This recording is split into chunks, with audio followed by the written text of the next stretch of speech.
Hey guys, what's going on? Decided to make a quick video here. I know I'm a little bit late to the party. And to Vanbra, yes, this is another response video. Hopefully I'll have something useful to input.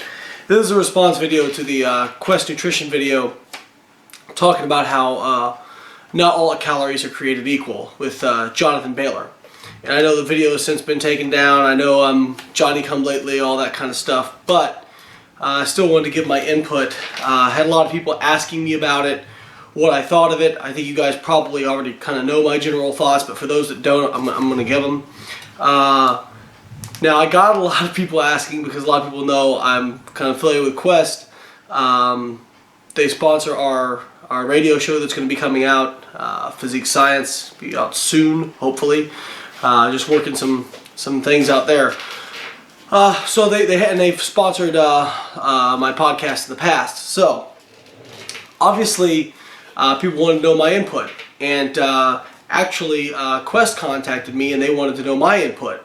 So I was honest with them and gave them my input, and actually they encouraged me to make a video response, which I thought was pretty cool. I mean, full disclosure, I like the company. They've always been very nice to me. They've always treated me well, and I like the people who run it. So full disclosure, there's my bias right there. But I always think, you know, people make mistakes, and the hallmark of good people is to be able to correct that and hopefully get to the right answer. Lord knows I've made plenty of mistakes, so but I always try to be upfront and honest about that and correct it when I can. So with that said, let's get into the video.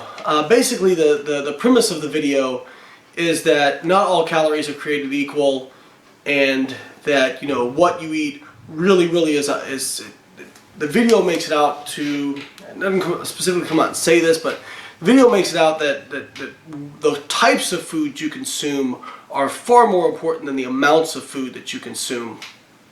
And that's just not true. Now that doesn't mean the video is totally wrong, and it doesn't mean that the type of food is totally unimportant. I actually wrote an article about this a long time ago. It was actually for a class I was taking in graduate school about, is a calorie a calorie?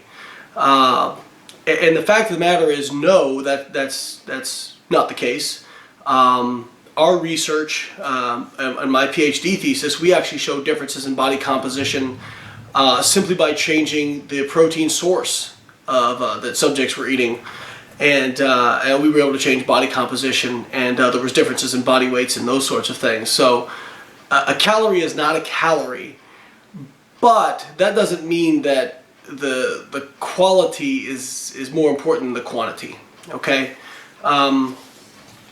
You can overeat on chicken and broccoli. I mean, you can. Yeah, it'd be difficult because of the mass amount of food you're going to have to eat. But I've seen people, quote unquote, eating clean and pack on a lot of body fat. Okay? And by the same token, I've seen people get very lean eating, quote unquote, crap. Okay? So we always have to keep in mind our hierarchy of what's important, okay? At the end of the day, well, I always say the most important thing is hard work and consistency, all right? That's why I like flexible dieting. I find people who try to eat clean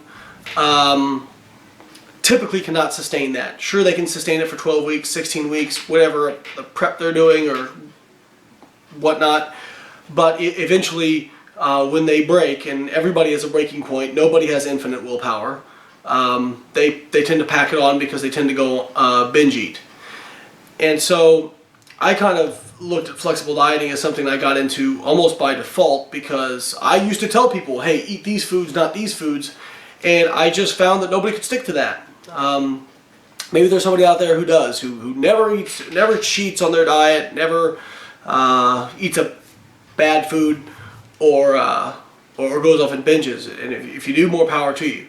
But the quantity, so on our hierarchy of what's important, hard work and consistency is number one, and then calories in versus calories out is number two. I mean, it's still all, people say, oh, it's more complex than calories in. No, it is calories in versus calories out. Now, the equation that makes up calories in, calories out is a little bit more complicated, okay? And when Jonathan talks about a chicken breast and broccoli or those sorts of things having a different response than, say, sugar or a cookie, yeah, I mean, there is a different response in terms of insulin release and those sorts of things. And, you know, protein is thermogenic compared to carbohydrate. So you're getting a greater thermogenic response from protein, part of that due to the increase in protein turnover. But that doesn't make that response infinite, okay? There is a cap on that response. And I really don't like generalizations in videos, and this is my major problem with the video, is the gross generalizations and kind of the fear-mongering that it was. If I were somebody who was not well versed in nutrition, I would watch that video, and if I thought that guy was an expert, I would say, wow, I'm just going to eat all protein and broccoli because that's what's going to make me shredded. Whereas if I have a cookie at any time, that's going to make me store fat. I think he said something of like it clogs your metabolism or something like that, which I don't really care for that term. And so, you know, people don't want to talk about this, but this is the kind of stuff that causes eating disorders. People get this idea that there's these, you know, these foods are bad, never touch them, and then invariably when they do, they end up binge eating because they feel guilty. There's all kinds of emotional responses with that sort of food because they quote unquote cheated, and they kind of end up saying, well, I already blew my diet, so I might as well just eat as much as I want of this. Whereas if they were able to moderate, be consistent, like we talk about, they wouldn't have that issue. Okay, they could factor it into their total calorie intake for the day, and account for it. So again, hard work and consistency are number one thing on our hierarchy of what's important. And on our hierarchy of what's important, I'm not going to let something that's down here sabotage what's up here. Okay, so while food quality does come into play, it does have an impact on your thermic output in terms of your thermic effect of food. I'm not going to say I'm just going to eat chicken and broccoli because that's better thermic output, because I can't stick to that, and at some point I'm going to go off and eat other stuff, and I'm more likely to really go off the deep end if I'm not having some flexibility in my diet. Okay, there was a statistic out there, 95% of diets fail. It is an overwhelming statistic because people can't keep the weight off. They can lose it, but they can't keep it off. And a lot of that is because they can't be consistent with whatever they're doing for a long period of time. And much of it is because they think they need to eat like this, where they're only eating quote-unquote good foods. All right, so that's my major problem with it, is not just the physiological aspects, but the psychological aspects. Now, let's get into thermic effective food. Thermic effective food does play into things, okay? It plays into your total daily energy expenditure. You have to spend energy to get energy out of your food. All right, like we said, protein, things like protein and fiber have about, I believe, a 30% greater impact on your thermic effective food than things like carbohydrate or fat. But your thermic effective food in the overall daily output in terms of calories that you burn from that is pretty small relative to all your other things like resting metabolic rate, non-exercise induced energy expenditure, exercise energy expenditure. I think thermic effective food comes in somewhere like around 10-15%. So again, it's not a huge thing. And again, one of the other problems I had was the kind of the fear-mongering aspect of things. He said that sugar is toxic in the bloodstream. While technically correct, that is something you cannot just throw out there without explaining that comment, okay? Yes, glucose unregulated in the bloodstream is toxic. It's why people with type 2 diabetes have to get limbs amputated, because it causes all kinds of problems. If blood glucose stays too high, it causes all kinds of problems. But in a healthy person, it doesn't stay high, okay? Your insulin levels clear that. It's not a big deal. And insulin is painted to be a bad guy in this video. People have this kind of ridiculous view of metabolism where it's on and off switches. Okay, if I release any insulin, I stop all fat burning everywhere. That's nonsense. Metabolism is much more like dimmer switches, okay? You're always storing and burning fat simultaneously, okay? You're always storing and burning fat simultaneously, but the relative rates of each determine whether or not on an overall basis you're losing fat or gaining fat. So if I'm losing body fat, I'm also storing body fat at the same time. It's just that the rate of fat oxidation is exceeding the rate of fat gain, okay? Vice versa, if I'm gaining body fat, I'm still burning stored body fat. It's just that the rate of oxidation is less than the rate of fat gain, less than the rate of lipogenesis. Okay, so those are important things to keep in mind.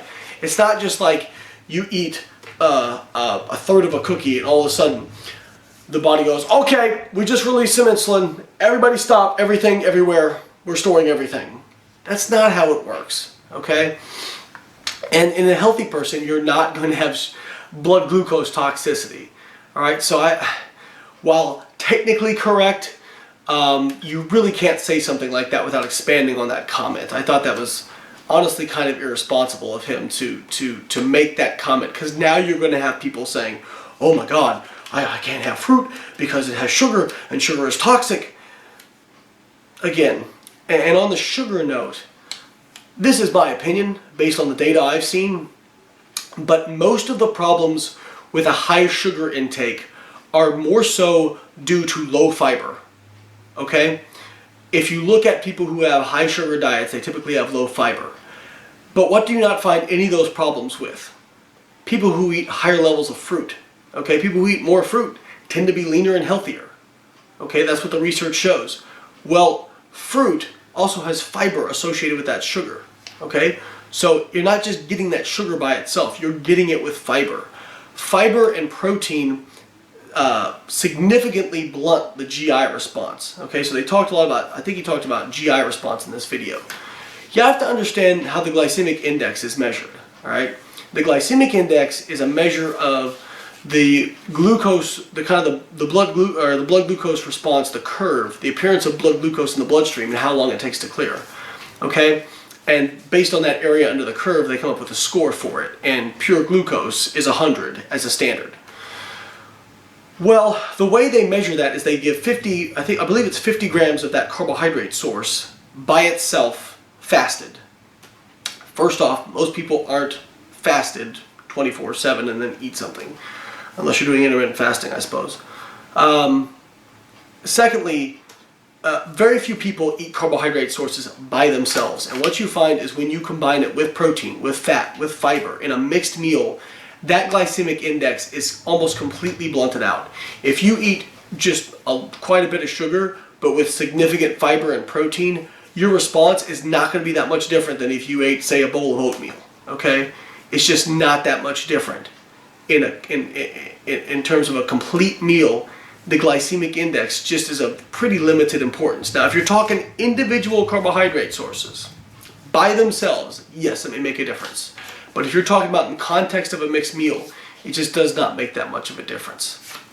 So, again, the video is not completely wrong. It's not like everything the guy said is completely false, all right? But I didn't really care for the way it was presented. I thought it was presented a little bit irresponsibly. And I really think, you know, there's a reason my videos are 30 minutes long. It's because in science, everything is nuanced, all right? There is no black and white area. Everything is gray areas, all right? There is no, I always tell people, if you hear somebody say best, worst, always, never, any kind of superlative, usually you can be pretty sure they're full of crap. Scientists understand that there is an enormous amount of gray area, and that understanding something is nuanced, and it's all in context, all right? You say something like sugar is toxic, you have to put that in context. And if you don't, I really feel it's kind of irresponsible to make those statements. So, no, I was not a fan of the video, but I do like Quest. I think that, they listened to you guys. They pulled the video down. They were interested in my response. They encouraged me to make my video response and said, hey, say whatever you want and post it up, and we're not going to ask you to edit it at all. So again, I think one of the things about good people is even if they do something and they realize a mistake, they work to correct that and get to the right answer. I made mistakes in several hypotheses I had in graduate school, and fortunately being wrong about some of my hypotheses turned out to be even more interesting than it would have if I'd been right. So we should care more about getting to the right answer than being right. We should care about the correct answer, not being right. So that's all I got. Hopefully I added something new to the conversation. Sorry I'm a little late to the party, and I still managed not to be able to keep it under 10 minutes. So that's about par for the course. So thank you guys for watching. I look forward to doing more cool stuff in the future, and hopefully we'll get time for more video logs here in the future. Take care, guys.